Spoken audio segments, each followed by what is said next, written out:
Prayer with hope never fails. പ്രിയരെ, Bethlehem എന്ന ഈ ആത്മീയ ശുശ്രൂഷയിൽ നാം ഇന്ന് ചിന്തിക്കുന്നത് പ്രത്യാശയെക്കുറിച്ചാണ്. കാര്യം നടന്നതിന് ശേഷമുള്ള ഏറ്റുപറച്ചിലല്ല, മറിച്ച് ദൈവം എൻ്റെ പക്ഷത്തുണ്ടെങ്കിൽ ആർ എനിക്കെതിരെ നിൽക്കുമെന്നുള്ള വിശ്വാസമാണ് പ്രത്യാശ. ബെനഡിക്ട് 16 മാർപ്പാപ്പയുടെ പ്രത്യാശയിൽ രക്ഷ എന്ന ചാക്രിക ലേഖനത്തിൽ മാർപ്പാപ്പ എഴുതിയിരിക്കുകയാണ്, ദൈവത്തെ അറിയുക എന്ന് വെച്ചാൽ പ്രത്യാശയുള്ളവരായിരിക്കുക എന്നതാണ് അർത്ഥം.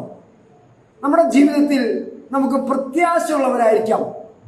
എൻ്റെ നന്മയ്ക്കായിട്ട് മാത്രമേ ദൈവം എല്ലാം വഴി നടത്തൂ എന്ന ഒരു ഉറച്ച ബോധ്യം നമുക്കുണ്ടായിരിക്കണം.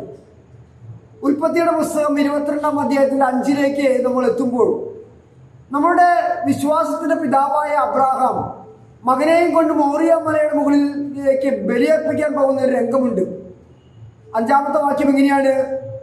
ഞാനും മകനും പോയി ആരാധിച്ചിട്ട് തിരിച്ചു വരാം, നിങ്ങൾ ഇവിടെ നിൽക്കുവിൻ. മകനെ ബലിയർപ്പിക്കാനായിട്ടാണ് കൊണ്ടുപോകുന്നത്. പക്ഷേ പൂർവ്വപിതാവായ വിശ്വാസത്തിന്റെ പിതാവായ അബ്രാഹത്തിന് ഉറച്ച ബോധ്യമുണ്ടായിരുന്നു, 90 കഴിഞ്ഞിട്ടും എനിക്കൊരു മകനെ തരാൻ കഴിവുള്ള ദൈവത്തിന് ഇനി അവനെ ബലിയർപ്പിച്ചാലും ആ ചാരത്തിൽ നിന്ന് പുതിയൊരു ഇസ്ഹാക്കിനെ തരാൻ കഴിയുമെന്ന് ഉറച്ച ബോധ്യവും പ്രത്യാശയും ഉണ്ടായിരുന്നു. ഇതാണ് അടിയുറച്ച പ്രത്യാശ. 131-ാം സങ്കീർത്തനം 3 പറയുന്നു, ഇസ്രായേല് നിങ്ങൾ എന്നും എന്നേക്കും പ്രത്യാശയുള്ളവരായിരിക്കും.